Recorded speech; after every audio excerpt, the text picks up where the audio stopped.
Hi.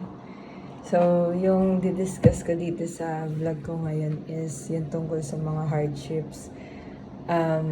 Nakakatuwang isipin na hindi pala nakakatuwang as in yung happy po ako dun sa mga hardship. Pero nakakatuwang isipin na tayong mga Pinoy or lahat tayong mga tao, meron talagang iba-iba ng level ng hardship sa buhay.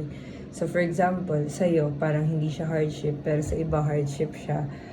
Then, pag inisip natin, lahat we're equally na merong pinagdadaanan sa buhay. Hindi lang ikaw puro okay lang lahat, ganun. Kumbaga may ups and downs talaga yung buhay. Kaya parang pag kunyari, meron kang nararamdamang ikaka-down mo, instead na isipin mo na sa akin lang nangyayari to, napakamalas mong tao. Feeling ko dapat hindi po ganun yung mindset. That ako madalas iniisip ko po na for sure to meron ng problema nito dati. Lahat ng pinoproblema ko, laging ganun yung iniisip ko. Tapos kailangan ko lang po ma-figure out kung sino yung mga problema nun at kung paano nila sinolve yun nung panahon na, nung sila yung nandun sa position ko. Parang ganun. So, pag naiisip ko yun, okay, search ko na lang ng solution. Tapos, ayun, eventually, mapagdadaanan nga din and masosolve din yung issue.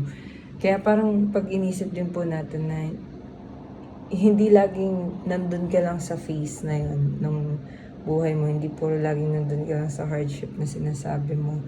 Or ikaw lang yung nakakaranas talaga ng ganong klaseng hardships. Kung isipin, mas marami pang bagay na dapat nating ika-thankful pag inisip natin. For example, even yung moment lang na gumising ka pag inisip mo, swerte ko naman, meron ako another chance na gawin ulit yung mga gusto kong gawin sa buhay, makita yung loved ones ko, magawa ko ano yung gusto ko talaga na ma-achieve.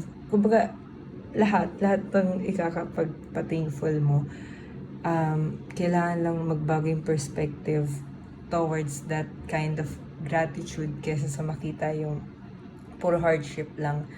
So, yun yung life-changing na part sa akin. I think, syempre, as a person, ang tagal ko rin yung bago ma-discover. Even though I still have some doubts sa myself, doubts about what I'm doing right now. Tama ba itong mga pinagagawa ko? Tama ba itong mga sacrifices na ginagawa ko ngayon? Actually, I don't want others to know how hard yung mga pinagdadaanan ko din. Pero minsan, it just happen na sobrang full yung emotions and something. So, minsan na bubuhos ko sa ibang tao yung frustration ko na dapat hindi ganon. As much as possible, ayokong magsabi ng kahit ano hindi maganda lalo pag sa ibang tao. So, even yung mga experiences ko. Kaya ngayon, mas define to, mas general. So, ito na yung parang, yun nga, tatry ko magpaka-social. Tapos, even kina mama ko, kina papa ko, as much as possible, I don't want them to burden about my emotions too much. Lalo na yung sa mga pinipili kong gusto sa buhay, yung mga goals kong gustong ma-achieve. I know they don't want me to see na nahihirapan. And, syempre, after all, they think of me as their baby pa rin. So, gusto nila, comfortable ako, kung okay naman ako ngayon. Pero, I don't subscribe to a comfortable life. Mas gusto ko sana yung mas mahirap ngayon. I mean, hindi sa gusto, but kailangan kong pagdaanan yung mahirap ngayon para mas maganda yung maging future ng anak ko or ng family namin. So, I'm trying to change the face of this lifetime by continuing what I'm doing right now. So, soon, siguro sa mga next na mga vlogs ko, makikita niyo po yun. And, yes, I think yun lang po sa ngayon. Basta, let's try our best, find what's purposeful for us. I think once na nakita natin yung purpose natin sa buhay natin, it will defy all the hardships na meron tayo sa buhay.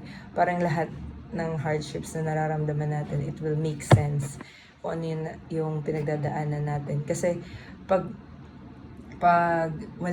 wala ring purpose or kung hindi mo alam kung ba't mo kailangan pagdaanan yung bagay na yun, kung ba't ka nandun sa situation na yun, yun yung mahirap ma-justify sa sarili natin. So, ayun. And pag inisip din kasi talaga natin, yung mga hardships natin sa buhay, 80 to 90% yan dahil sa mga actions na nangyari sa atin. I'm not trying na sabihin na walang factor yung environment, but most of the time, a high percentage ng mga hindi magandang nangyayari sa atin, we made some choices before ng event na yon. So, for example, na-penalize ka, let's say, sa credit card mo. For example, nakalimutan magbayad. Ako pa, twice na nangyari sa akin yan. Tapos sobrang sising-sisi talaga ako doon. Tapos ngayon, ayun, sobrang hindi ko matanggap na nag-penalty ako. Kasi sayang eh, pag inisip mo. Tapos alam ko naman na lagi talaga ako nagbabayad on time. Nagkataon lang na na-miss ko yun ng 2 beses. So, ginagawa ngayon, ginawa ko na meron na akong magbabayad sa akin. So, para lagi na siyang ready. I mean, hindi ko siya makakalimutan or mamimiss yung deadline. So, again, kung titignan niyo po yung sample kong yan, parang ako din naman po yung may kasalanan kung bakit na-late or kung ba't ako meron ganun. So, yun lang po sa ngayon. Ayun yung dog namin na si Hindi. Thank you po. Bye. Next time ulit.